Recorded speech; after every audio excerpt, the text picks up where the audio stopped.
কোরআনুল কারীমে আল্লাহ কোথায় আছেন এই কথার ব্যাখ্যা এমন ভাবে এসেছে একটার বিপরীত। এক আয়াতে বললেন আল্লাহ আরশের উপরে সমাসীন, আরেক আয়াতে বললেন আল্লাহ তুমি যেখানে থাকো তোমার সাথেই আছে। বিপরীত হলো না? একেবারে বিপরীত। তাহলে এখন আমরা কি করব? তাহলে আমরা কোনটার উপরে ঈমান রাখবো এই কথাটাই আলোচনা হবে ইনশাআল্লাহ। আল্লাহ রাব্বুল আলামিন বলেন ইন্না রাব্বাকুমুল্লাহুল্লাযী খালাকাস সামাওয়াতি ওয়াল আরদ ফি সিত্তাতিন আইয়াম সুম্মা ইস্তাওয়া আলাল আরশ। অবশ্যই তোমাদের মালিক আল্লাহ রাব্বুল আলামিন 6 দিনে আসমান এবং জমিন সমূহ সৃষ্টি করেছেন, তারপর তিনি আরশের উপরে সমাসীন হয়েছেন। সুবহানাল্লাহ। কি বুঝলাম? আল্লাহ কোথায় আছেন? আরশের উপরে। এরপরে قال رسول الله صلى الله عليه وسلم إن الله فوق عرشه وعرشه فوق سماواته।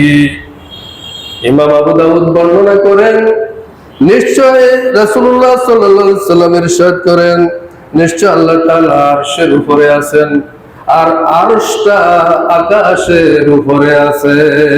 সুবহানাল্লাহ। কয়টা দলিল পেলাম? দুইটা দলিল। কোরআনের দলিলও পেলাম, হাদিসের দলিলও পেলাম। রাসূল সাল্লাল্লাহু আলাইহি ওয়াসাল্লাম বলছেন ইন্নাল্লাহা ফাওকা আরশিহি, নিশ্চয় আল্লাহ আরশের উপরে আছেন। ওয়া আরশুহু ফাওকা সামাওয়াতিহি, আর আরশটা সমস্ত আকাশের উপরে। তো সব মিলেই বোঝা গেল আল্লাহ আরশের উপরে আছেন। এবারে আসেন আরো কিছু দলিল নিয়ে আমরা।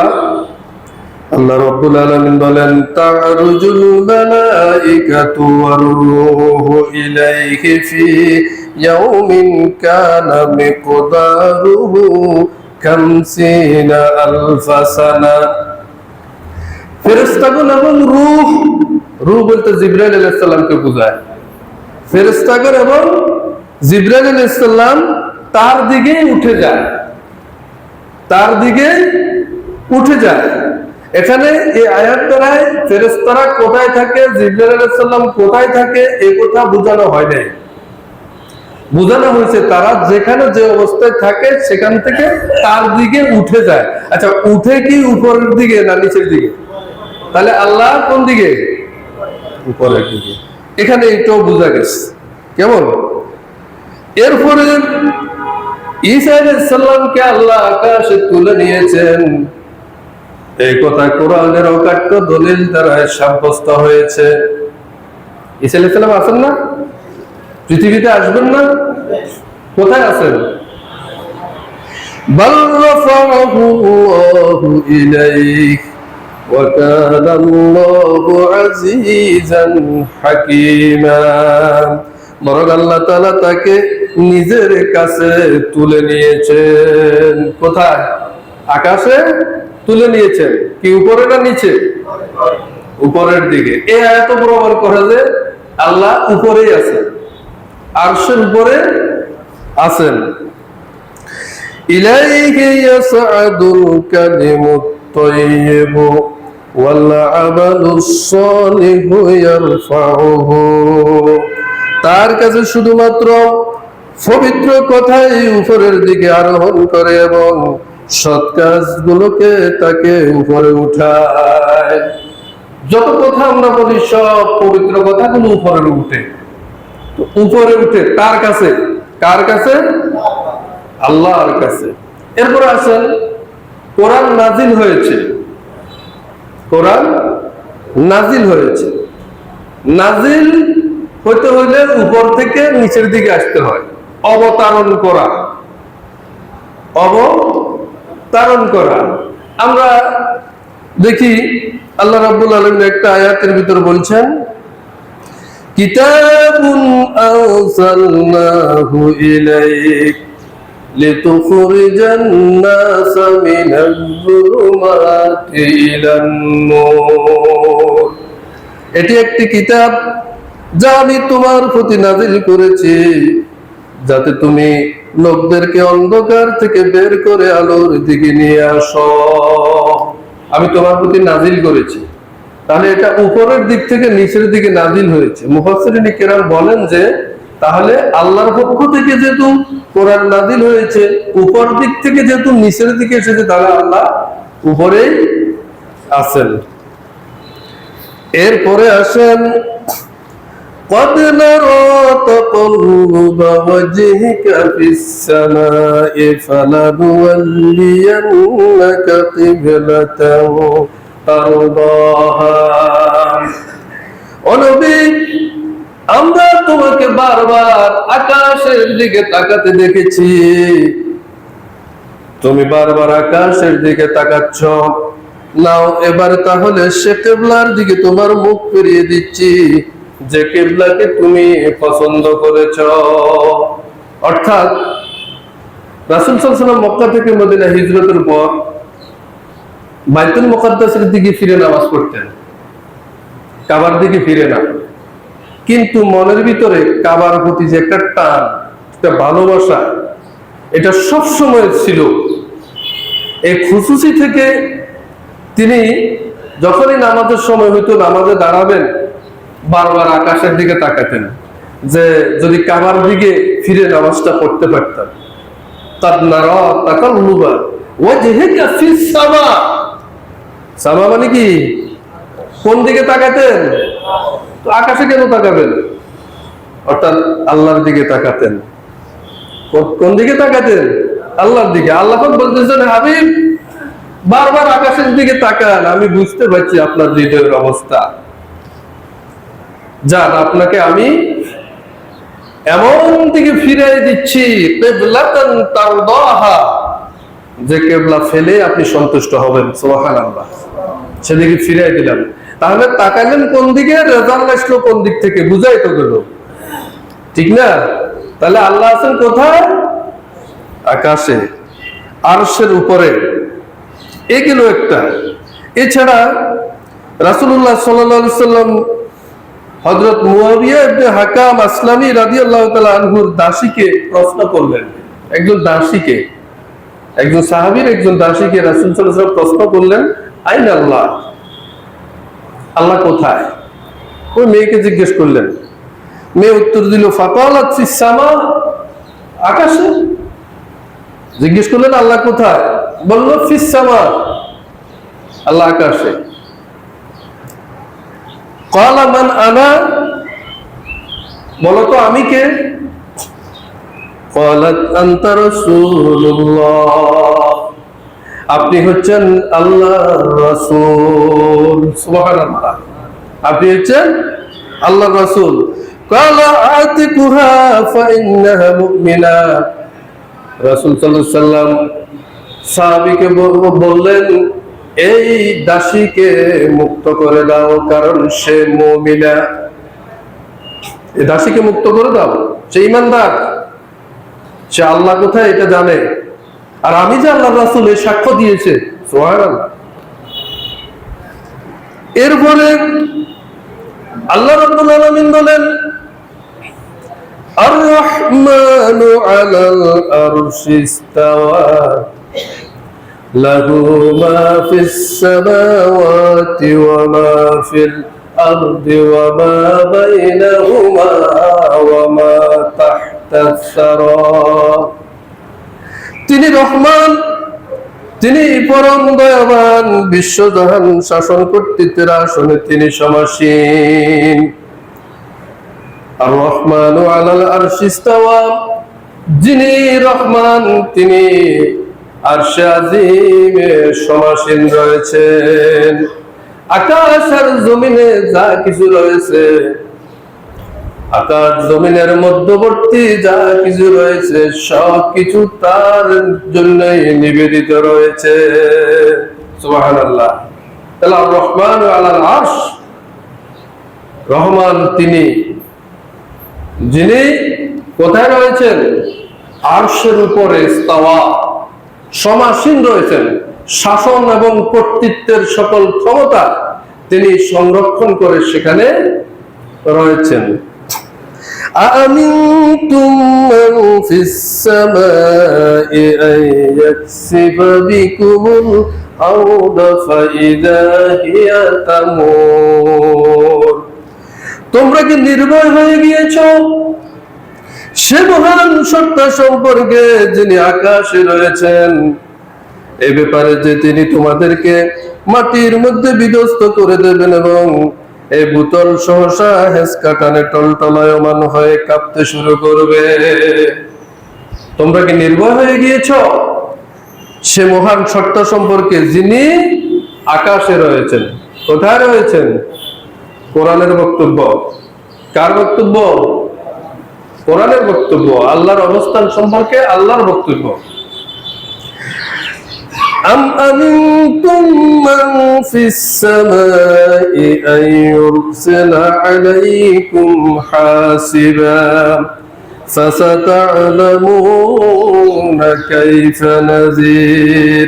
তোমরা কি ব্যাপারে নির্ভয় হয়ে গিয়েছ যিনি আকাশে রয়েছেন তিনি তোমাদের উপর প্রস্তর নিক্ষেপকারী প্রবল বায়ু বর্ষণ করবেন? তোমরা কি নির্ভয় হয়ে গেছো যে আকাশে যিনি আছেন তিনি তোমাদের উপরে পাথর নিক্ষেপকারী প্রবল বায়ু বর্ষণ করবেন? করতেই পারেন। কোথায় থেকে হবে? আকাশ থেকে। কোথায় থেকে হবে? আকাশ থেকে হবে। এরপরে আসেন রাসূলুল্লাহ সাল্লাল্লাহু আলাইহি ওয়াসাল্লামের হাদিস কি বলছে? ইয়ানজিলু রাব্বুনা তাবারাকা ওয়া তাআলা কুল্লা লাইলাতিন ইলাস সামাই ফিদ দুনিয়া হিনা ইয়াবকা সুলুসুল লাইলিল আখির।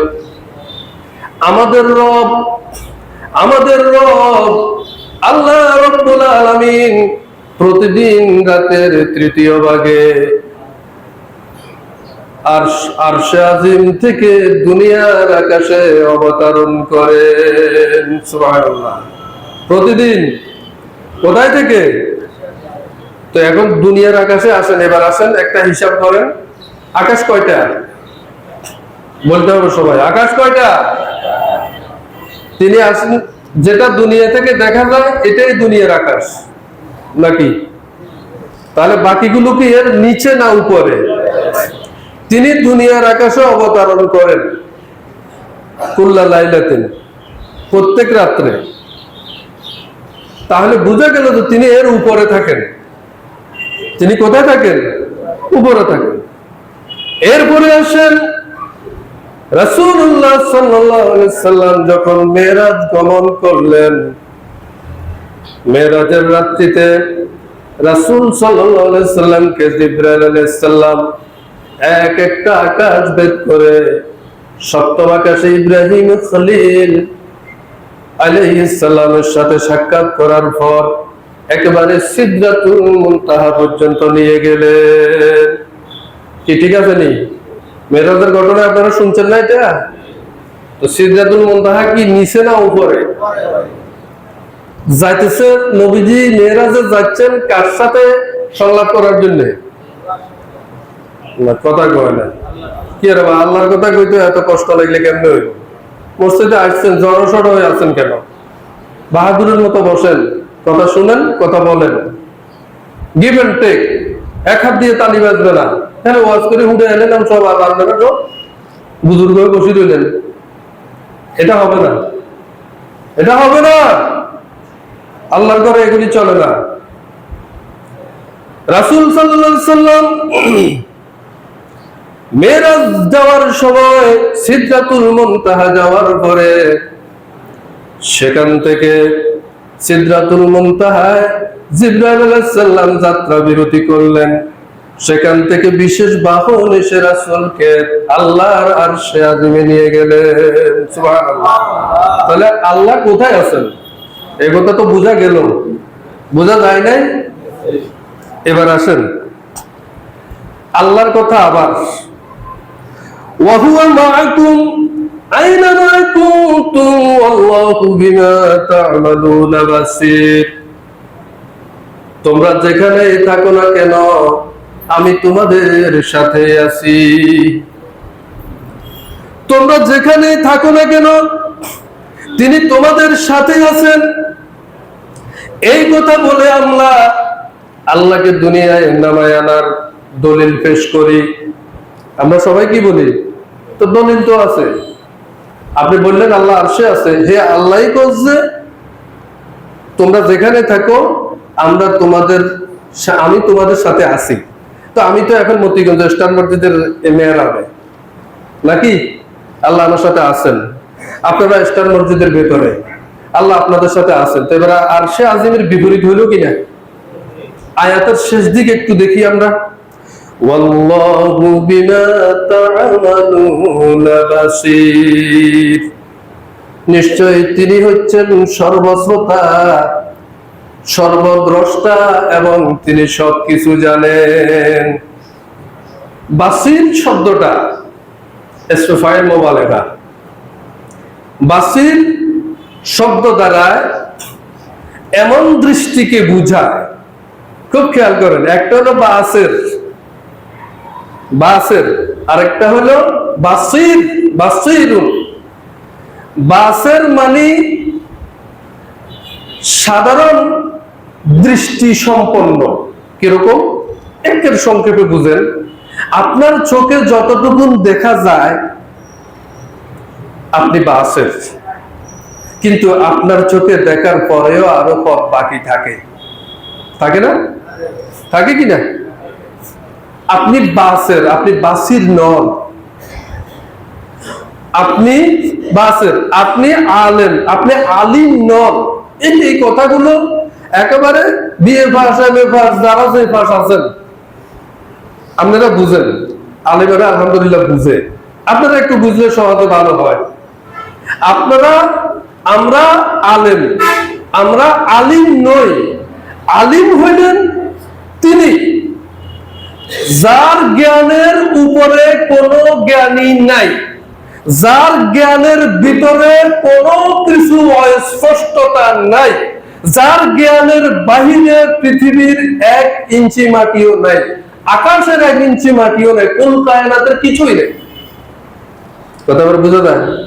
তো আমি যে আলিম, আমি কয় সূরার আলিম, কয় পারার আলিম, কয় হাদিসের আলিম, কয় কিতাবের আলিম? বলেন পৃথিবীতে একজন আলিমের নাম বলেন। একজন আলিমের নাম বলেন যিনি কুতুবি সিত্তার 6 কিতাব মুখস্থ জানেন। নাই। একজন আলিমের নাম বলেন যিনি ইংরেজি ভাষার সবকিছু জানেন। আলেম বলছি, একজন আলেম ইংরেজি ভাষার সবকিছু জানেন। অথবা আপনারা যাকে wise man of the world, প্রাচ্যের সবচেয়ে জ্ঞানী ব্যক্তি যিনি, শেক্সপিয়ারের কথা বলি, উনি তো ইংরেজি ভাষার উপরে আমাদের কাছে ইতিহাস হয়ে আছেন, ঠিক না?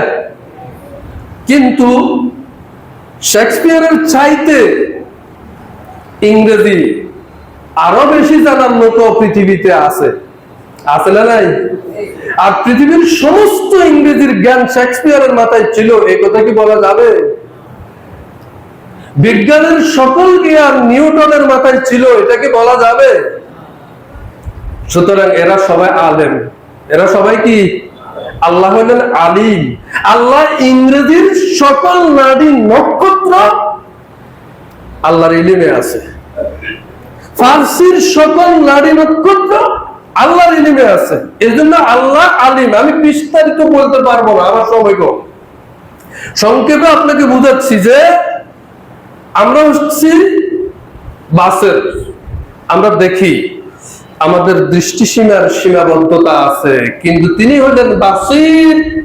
তিনি সেখান থেকে কি দেখেন? পৃথিবী, আকাশ, জমিনে যা কিছু আছে, মাটির তলে যা আছে, সব কিছু তার ইলমের ভিতরে। সুবহানাল্লাহ। এবার বুঝলেন নি? সবকিছু তার ইলমের ভিতরে। এজন্য তিনি যে আমার সাথে আছেন, এই আয়াতের ব্যাখ্যা হচ্ছে তার ইলম এবং কুদরত আমার সাথে আছেন। সুবহানাল্লাহ। আল্লাহ এখানে আছেন নাই। আয়াতের ব্যাখ্যা বুঝছেন নি? তার ইলমান ওয়া কুদরাতান, তার জ্ঞান সর্বপরিব্যাপ্ত, সর্বপরিব্যাপ্ত। বঙ্গভবন থেকে রাষ্ট্র পরিচালিত হয়, ঠিক কিনা? কি আমাদের সব জায়গায় খালি প্রধানমন্ত্রী আর প্রেসিডেন্ট আসি কাজ করে নাকি? প্রেসিডেন্ট আমার সাথে আছে, এর মানে প্রেসিডেন্টের আইন আমার সাথে আছে। প্রধানমন্ত্রী আমার সাথে আছে, এর মানে প্রধানমন্ত্রীর আইন আমার সাথে আছে। আমার সুরক্ষা দেওয়ার জন্য প্রধানমন্ত্রীর পক্ষ থেকে প্রধানমন্ত্রীর নিয়ন্ত্রণাধীন একটি পুলিশি ব্যবস্থা আমার জন্য আছে। ভাই কথা কি বুঝেন? এটাই হলো প্রধানমন্ত্রী দেশ চালাচ্ছে। তা আপনি যদি ওইভাবে ব্যাখ্যা করেন, দেখবেন যে দেশ প্রধানমন্ত্রী মোটে চালারে না। ওখানে বসে বসে দৈনিক মানুষ 7টা 8টার সাথে কথা বলে। আর দেশ চালার কে? আগে ওসি সাহেব, আগে থানা চালার, আগে ইউনো স্যার, আগে পুরা উপজেলা চালার, আগে চেয়ারম্যান সাহেব, আগে ইউনিয়ন চালার, আগে মেম্বার সাহেব, আগে ওয়ার্ড চালার। বিষয়টা এরকম না। সবটাই একটা শক্তি নিয়ন্ত্রণ করছে, এবং ওইটা এমন শক্তি যে শক্তি আপনার উপরও খবরদারি করতে সক্ষম, যাকে আপনার দেখভাল করার জন্য দিয়েছেন তার উপরও খবরদারি করার ক্ষমতা রাখে। এবার বুঝেছেন? সুতরাং আল্লাহ আমাদের সাথে আছে, এর মানে আল্লাহর শক্তি এবং জ্ঞান আমাদেরকে পরিবেষ্টন করে আছে। তিনি আরশের উপরেই সমাসীন। আরেকটু ক্লিয়ার হই, আল্লাহ রাব্বুল আলামিন বলেন, ওয়ালাকাদ খালাকনাল ইনসানা ওয়া না'লামু মা তুওয়াসবিসু বিহি নাফসুহু ওয়া নাহনু আকরাবু ইলাইহি মিন হাবলিল ওয়ারিদ। আমি মানুষ সৃষ্টি করেছি, এই মানুষের মনের ভিতরে যে খটকা সৃষ্টি হয়, যে কুমন্ত্রণা সৃষ্টি হয়, যে ওয়াসওয়াসা সৃষ্টি হয়, সেটা আমি জানি। কেমনে জানি? ওয়া নাহনু আকরাবু ইলাইহি মিন হাবলিল ওয়ারিদ। আমি মানুষের এই সারগের চাইতে আরো কাছে অবস্থান করি। দলিল কে দিলেন? আল্লাহ দিলেন। আমি মানুষের নাহনু আকরাবু, সুপারলেটিভ ডিগ্রি, আকরাবু, আমি একেবারে কাছে, মিন হাবলিল ওয়ারিদ, তোমার এখানে যে রগ আছে এই রগের চাইতেও আমি কাছে। সুবহানাল্লাহ। এর মানে আল্লাহ আমার এন্ডে ঢুকি রয়েছে, এটা নাকি? আল্লাহর ইলম, আল্লাহর কুদরত আমাকে এত নিখুঁত ভাবে পরিবেষ্টন করে আছে। আমার মনের ভিতরে কি মন যন্ত্রণা, কুমন্ত্রণা সৃষ্টি হয়, এটা পর্যন্ত পর্যবেক্ষণ করতেছেন, এবং একেবারে নিকট থেকে। ওটা কি আবার বোঝা যায়? আল্লাহ রাব্বুল আলামিন বলেন, মা ইয়াকুনু মিন নাজওয়া সালাসাতিন ইল্লা হুয়া রাবিউহুম ওয়ালা খামসাতিন ইল্লা হুয়া সাদিসুহুম ওয়ালা আদনা মিন যালিকা ওয়ালা আকসারা ইল্লা হুয়া মা'হুম আইনামা কানু। তোমরা যেখানে তিনজন কোন গোপন জায়গায় বসে সলা পরামর্শ করো, বান্দারে সেখানে চতুর্থ জন আমি আল্লাহ থাকি। ওয়ালা খামসাতিন ইল্লা হুয়া সাদিসুহুম, যেখানে তোমরা 5 জন বসে কোন গোপন কুটুরিতে সলা পরামর্শ করো, কার মারবা, কার ধরবা, কোন নিরীহ মানুষটাকে ষড়যন্ত্র করে আসামি বানাইবা, তোমরা যে সলা পরামর্শ করো, হুয়া সাদিসুহুম, 5 জনের সাথে একজন আমি আল্লাহ সেখানে আছি। সুবহানাল্লাহ, সুবহানাল্লাহ। ওয়ালা আদনা মিন যালিকা ওয়ালা আকসারা ইল্লা হুয়া মা'হুম আইনামা কানু। সংখ্যায় কম হোক, সংখ্যার চেয়ে বেশি হোক, বান্দারে একটা কথা মনে রাখবা, তোমরা আছো যেখানে আমি আল্লাহ সেখানে। সুবহানাল্লাহ।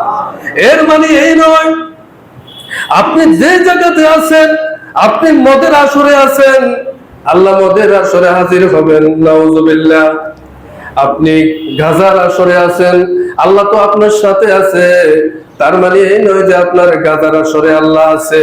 সুতরাং যত আয়াত এবং হাদিস প্রমাণ করে আল্লাহ আমাদের সাথে আছেন, আল্লাহ জমিনে আছেন, সমস্ত আয়াত এবং হাদিসের ব্যাখ্যা হচ্ছে ইলমান ওয়া কুদরাতান। আল্লাহ ইলমি ভাবে এবং কুদরতি ভাবে তার শক্তি আর জ্ঞানের পরিধি দিয়ে আমাদেরকে বেষ্টন করে রেখেছেন। এজন্য আল্লাহর সিফাত হচ্ছে সামিউম বাসির। আল্লাহর চাইতে আর বেশি শোনার কেউ নাই, আল্লাহর চাইতে বেশি পরিমাণে দেখার জমিনে আকাশে আর কেউ নাই। কথা কি বোঝা যায়? সবচাইতে বেশি এই সিফাত কোন মানুষের জন্য নয়। আব্দুল বাসির, আমরা হচ্ছি আব্দুল বাসির, আমরা বাসির নই,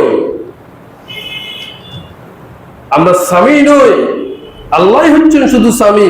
আর আমরা যেটা, আপনি যেটা শোনেন আপনাকে বলা হয় সামে, সাধারণ শ্রোতা। আপনি কদ্দূর শুনেন? এখান থেকে ওই ব্রিকফিলের ওখান থেকে বললে কি আপনি শুনবেন? মসজিদের বাইরের লোকগুলো কি আমার কথা শুনতেছে? আমি তো মাইকে বলতেছি, মাইক্রোফোনে বলতেছি। একটা নির্দিষ্ট সময় সীমানায় গিয়ে আমার কথাগুলো আর শোনা যাচ্ছে না।